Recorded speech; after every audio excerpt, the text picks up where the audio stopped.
Welcome to cricket Challengers Tamil channel. இந்த video நம்ம அதை பற்றி பார்க்க போகிறோம் அப்படின்னா நம்மளுடைய ஆர்சிபி அவங்களுடைய ஹேட்ரிக் வின்னர் நோக்கி ஜிடி கிரிக்கெட்லாம் நாளைக்கு கிளம்புறாங்க. ஸோ இந்த மேட்ச்சில் அவங்களுடைய பிளான் என்ன அப்படின்னா ஜிடியோட டாப் 3 காலி பண்ணணும் அப்படிங்கிறது. ஸோ இதுக்கு அவங்க ஒரு சின்ன கேம் பிளான் வச்சிருக்காங்க.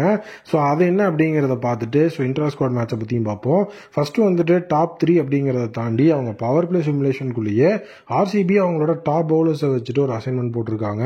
ஸ்பெசிஃபிக்காக ஸ்பெஷல் அப்படிங்கிறத பார்த்தீங்க அப்படின்னா பவர் ஹிட்டிங் அப்ரோச் அப்படிங்கிற அந்த ஒரு விஷயம் பெரிய லெவலில் அவங்க இம்ப்ளிமெண்ட் பண்ணுவாங்க. ஏன்னா அங்கே சாய் சுதர்ஷன், ஸோ அதுக்கப்புறம் சுப்மன் கில், ஜாஸ் பட்லர் இவங்க தான் டாப் 3 இருக்கிறாங்க. சுப்மன் கில்லோட வீக்னஸ் அப்படிங்கிறத பொறுத்த வரைக்கும் அவரோட டெக்னிக் செம சாலிடாக இருக்கும். ஸோ அவரை ஈஸியாக ஸ்பின்னை வச்சு கவுண்டர் பண்ணலாம் அப்படிங்கிற ஒரு விஷயம் இருக்கு. ஸோ ஆர்சிபி பார்த்தீங்க அப்படின்னா அந்த ஸ்பின் அப்படிங்கிற அந்த ஒரு விஷயத்த பெரிய லெவலில் சுப்மன் கில்லுக்கு அகெயின்ஸ்டாக யூஸ் பண்ணுறதுக்கு சான்ஸ் இருக்கு. ஸோ லைக் குர்னல் பாண்டியா, சுயாஷ் சர்மா இவங்க பவர் பிளேக்குள்ள பாலை ஃபிளைட் பண்ணி போடுறதுக்கும் கொஞ்சம் வெரைட்டி காட்டுறதுக்கும் வாய்ப்பு இருக்கு. ஸோ அப்போ சுப்மன் கில் பார்த்தீங்கன்னா டிரைவ் போவார் ஸ்பின்னுக்கு அகெயின்ஸ்டா. அது ஒரு ஃபால் ஷாட்டாக கன்வெர்ட் ஆகி ஸோ அவருக்கு பார்த்தீங்கன்னா அவர் எடுக்கிறதுக்கு வாய்ப்பு இருக்கு. நெக்ஸ்ட் பட்லரை பொறுத்த வரைக்கும் அவருக்கு பேஸ், அதுக்கப்புறம் ஷார்ட் பால் அப்படிங்கிற ஒரு விஷயம் இருக்குது. ஜாஸ் பட்லரை பொறுத்த வரைக்கும் ஃபாஸ்ட் பவுலிங் அப்படின்னாலே ஸோ டாமினேட் பண்ணுவார், நல்லா ஷார்ப்பாக விளையாடக்கூடியவர். ஸோ வெல் டைரக்டட் பவுன்சர்ஸ் அப்படிங்கிறதெல்லாம் செமையாக போடுவார். ஸோ டோட்டலி பார்த்தீங்க அப்படின்னா ஸோ அவருக்கு ஷார்ட்டாக பவுல் பண்ணி இன்டு த பாடிக்கு போட்டோம் அப்படின்னா அவருக்கு கண்டிப்பாக அன்கம்ஃபர்டபுள் ஆவார். இந்த ட்ரிக்கை யூஸ் பண்ணால் ஸோ கண்டிப்பாக நம்ம ஸ்லோவர் பவுன்சர்ஸ் அண்ட் யார்க்கர்ஸ் அப்படிங்கிறத போட்டு மிக்ஸ் பண்ணி அவர் குழப்பிட்டே இருந்தோம்னா ஸோ பட்லரை கண்டிப்பாக நம்ம எடுக்க முடியும். ஸோ அது ஒரு பெரிய விஷயம்.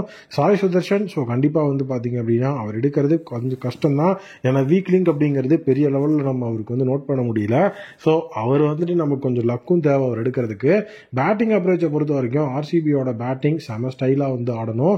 லைக் இப்போ வரைக்கும் எப்படி ஆடிட்டு இருக்காங்களோ அதே மாதிரி ஆடினாலே போதும். ஸோ இது ஒரு மேஜர் பிளான். ஸோ அதே மாதிரி பார்த்தீங்க அப்படின்னா இன்ட்ரா ஸ்குவாட் மேட்ச் அப்படிங்கிற அந்த ஒரு விஷயம் இருக்கு. டீம் கோலி வர்சஸ் டீம் புவி.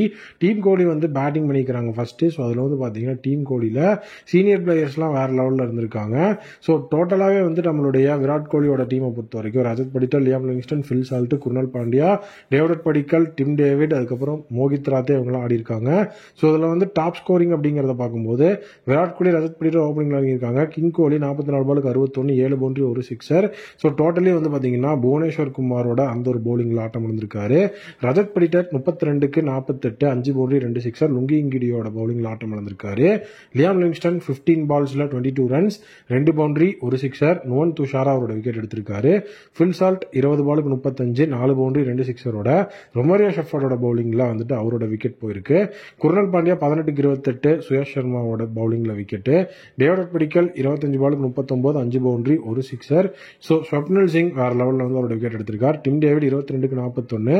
ஸோ டோட்டலி பார்த்தீங்க அப்படின்னா ஸோ நம்மளுடைய விராட் கோலியோட அந்த ஒரு டீமை பொறுத்த வரைக்கும் செமையாவே அவங்களுடைய பேட்டிங் இருந்தது அப்படின்னு சொல்லணும். 20 ஓவருக்கு 286 run. Bhuvi so Bhuvi, Lungi Ngidi, Suyash Sharma, Swapnil Singh, Romario Shepherd இவங்க எல்லாருமே ஈச் ஒரு விக்கெட் எடுத்திருந்தாங்க.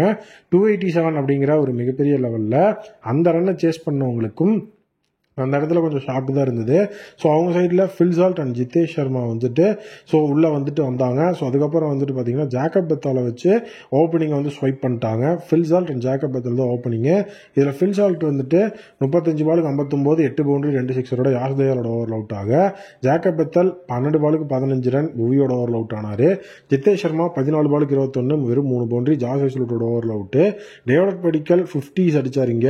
37 பாலுக்கு 53 ரன், வேற லெவலில் பார்த்தீங்கன்னா 6 பவுண்டரி, 1 சிக்ஸர் அப்படிங்கிறத பறக்கோட்டு குர்னல் பாண்டியோட ஓவர் அவுட் ஆனாரு. ஸோ டிம் டேவிட் மீண்டும் இங்கேயும் பேட்டிங் ஆடி 24க்கு 48, ரொமேரியா ஷெஃபர்ட் 13 பாலுக்கு 31, 3 இமாலய சிக்ஸர்கள். டோட்டலி துவன் துஷாரோட ஓவர் அவுட் ஆனாங்க. ஸ்வப்னில் சிங், லுங்கி இங்கிடியோட விக்கெட்டையும் எடுக்க ஸோ 287 ரன்ஸ் அப்படிங்கிற அந்த ஒரு சுச்சுவேஷனை நோக்கி கிளம்புறங்கன்னா ஸோ டீம் புவியால் 268 ரன்ஸ் அப்படிங்கிறத எடுக்க முடிஞ்சது. டீம் கோலி 18 ரன் வித்தியாசத்தில் வின் பண்ணிட்டாங்க. ஸோ உண்மையாகவே விராட் கோலி, ரஜத் படிக்கல், டிம் டேவிட்லாம் செம சாலிடான ஃபார்ம்ல இருக்காங்க. ஸோ பவுலர் சக்ஸஸ்ஃபுல்லி பார்த்தீங்க அப்படின்னா ஸோ நிறைய இடத்துல டெஸ்ட் பண்ணியிருந்தாங்க அப்படிங்கிறது தான் உண்மை. ஏன்னா பவுலர்ஸ் வேற லெவலில் பார்த்தீங்க அப்படின்னா அங்கே பவுலிங் போடுவாங்கன்னு எதிர்பார்த்து ஸோ அந்த இடத்துல பெரிய லெவலில் அவங்க ஒர்க் ஆகலை. ஏன்னா பார்த்தீங்க அப்படின்னா அது 2 சைடுமே 250+ போயிருக்கு. ஸோ அதனால இதில் நிறைய விஷயங்கள் அவங்க ஒர்க் பண்ண வேண்டியது இருக்கு. ஆர்சிபி ஜிடிக்கு அகெயின்ஸ்டா ஒரு பெரிய ஒர்க்கை மேட்சுக்கு முன்னொரு நாள் கொடுக்கணும் அப்படிங்கிறது தான் எனக்கு தெரிஞ்சு ஒரு சொல்ற விஷயமா இருக்கு. நீங்க என்ன நினைக்கிறீங்க அப்படிங்கிறத கமெண்ட்ல மறக்காம சொல்லுங்க.